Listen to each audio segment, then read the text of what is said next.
Hi, ako nga pala si Renzi Di Malanan, one of the member of RYI.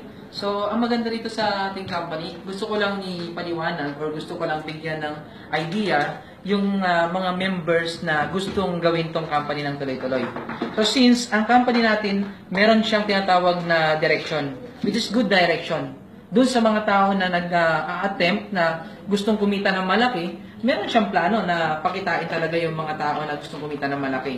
So, ang company na to, nakita ko na meron siyang plan na palaguin ng tuloy-tuloy yung company. Which is, ang magbe-benefits is not only us, kundi pati yung mga members of our family, dun sa mga generation to generation, kaya nating ipasa kung anong meron sa company. So, since may mga company na nagtagal na sa industry, meron din silang goal. Ang katulad din natin, ang RYI. So, ang RYI, meron tayong mga products na kung saan pwede natin ipagmalaki kahit sa ang lupalop ng Pilipinas or kahit sa ibang bansa. Since ang mga products natin is talagang kitangan natin na ito ay useful at the same time, very affordable po yung products natin. Pero yung maganda rito yung quality po, sobrang taas. So, meron tayong farming products, meron tayong health products na pwede nating ipagmalaki. So, ang question dito, bakit natin gagawin? Okay? So, pwede tayong sumali sa company kung saan pwede kang kumita. Maraming tao na sumasali sa company but in the end, naging failure sila. Bakit? Hindi sila kumita ng malaki. Ano yung reason? So, ang gagawin lang kasi natin, malaman natin kung anong dahilan. May mga tao ba na kumita ng malaki? May mga tao ba na ginagawa yung negosyo pero hindi kumita ng malaki? Di ba? So, kadalasan ang number one na reason kung bakit nag-fail yung isang tao, okay, hindi niya inaaral yung negosyo. So, since may mga online tayo na kung saan malalaman mo kung paano gawin yung negosyo natin, ang gagawin mo lang, aralin mo lang. Give time. Sabi nila, kailangan mo lang ng oras. So, kahit maliit na oras yung binibigay mo sa negosyo mo, basta seryoso ka na alamin at pag-aralan, malalaman mo ito ng tama. Okay? At the same time, yung determination mo. Paano mo ngayon i-execute yung nalaman mo.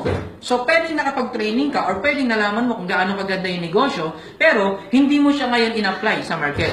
Since we have friends outside, meron tayong mga friends na gustong gawin din yung negosyo or gustong mabago yung buhay nila, ang gagawin lang natin is we need to share. Kailangan natin i-share. Di ba? So, ang network marketing pala, kailangan it's all about sharing. Pero, hindi mo kailangan ipagmayabang sa kanya na pwede kang yumaman sa negosyo mo. Okay? Hindi mo kailangan sabihin sa kanya na yayaman ka agad. Hindi mo kailangan pakitaan siya ng mga magaganda, magagarang kotse para sumali lang siya sa'yo. Di ba? Kasi ang totoong pag-network is reality, yung galing sa puso mo. Kasi pag ginagawa mo yung negosyo, kausap mo yung tao, galing sa puso mo yung sinasabi mo, totoo eh. Mararamdaman niya yun eh. Hindi siya basta-basta sasali dahil lang sa pera. Kasi ang pera madaling hanapin. Pero, mahirap yan gawin kapag ginagawa mo siya, mahirap yan pulutin ng basta-basta. So, meaning, yung friends mo, hindi siya basta-basta magtatapon ng pera. Ibig sabihin, meron siyang total right direction na kung saan yung pera niya mapapalago at makakatulong in the family. So, ang payo ko lang po, kapag ginagawa po natin yung negosyo, simplihan lang po natin. Hindi natin kailangan baliwin, hindi natin kailangan na bigyan ng kung ano-ano yung mga friends natin, ng mga idea. Kailangan lang natin may i-discuss natin ng tama yung negosyo natin. Ngayon, paano natin may i-discuss ang tama? Okay? Kailangan tuloy-tuloy lang po yung pag-aaral until such time na ma-perfect mo yung sistema ng kumpanya na binibigay sa atin, yung tipong kahit nakapigit ka na, kaya mong i-discuss yung negosyo sa kanya. So, ang reason pala kung bakit nag-fail yung mga ibang network marketer or yung mga ibang distributor natin sa networking or hindi sila kumita, because of that, nag-stop sila. Kumbaga nawala yung desire nila na gawin yung business. Dito kasi sa negosyo natin, hindi agad-agad tayo kikita. Kailangan lang natin bigyan ng isang magandang ng pag-aaral para yung negosyo natin, unti-unti matutunan mo. Pag natutunan mo, alam mo na ngayon kung ano yung way kung paano ka kumita. Hanggat hindi mo natutunan yan, hindi ka kita ng malaki. So, kailangan lang po natin ng tamang way. Okay? Kasi meron niyang tinatawag na platform kung paano natin i-start yung business. Ngayon, kung hindi ka nakaplan, maaari sumali ka lang tapos naging failure ka. Pag naging failure ka, pwede mag-negative ka sa networking. Okay? So, ito po yung reason kung bakit ka sa success. Unang-unang reason, kailangan sumali ka. Okay? Pangalawa, kailangan aralin mo. Pangatlo, habang inaaral mo, kailangan meron kang sariling plan kung anong ginagawa mo. may direction ka sa negosyo na to. And, pang-apat, yung lastly, continuous mo. Hanggat hindi mo na-hit yung goal mo, hindi ka pwede gumawa ng panibagong goal. Okay? So, kung yung mga plan B na sinasabi na hindi yung totoo, kailangan, kung meron kang plan at alam mo, yung plan mo will succeed, kailangan mo lang i-continue hanggang maging successful po siya. Okay? So, tayo po, dun sa mga nasa ibang bansa na ginagawa tong negosyo natin, actually, maswerte rin kayo eh.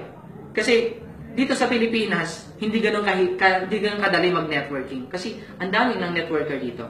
Tama po? So, sa amin na ginagawa namin sa Pilipinas, okay, we all know kung kahit mahirap sa labas, we all know kung ano yung reason namin kung bakit ginagawa namin. It's because of the family. So, kung ginagawa mo yung pagkakitaan sa ibang bansa, nagtrabaho ka sa ibang bansa, it's because of your family.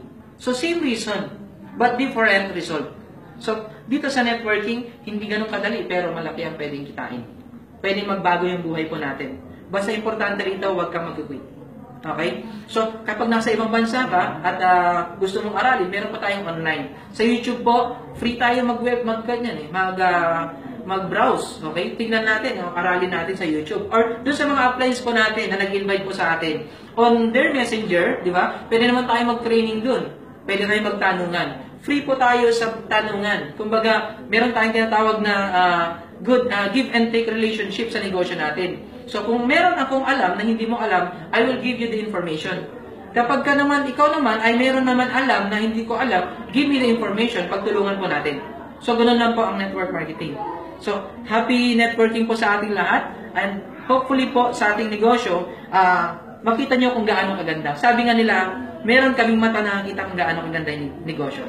So, ibig sabihin, gusto ko lang makita po ninyo kung gaano kaganda yung negosyo na to. Happy networking po sa ating lahat. Good day.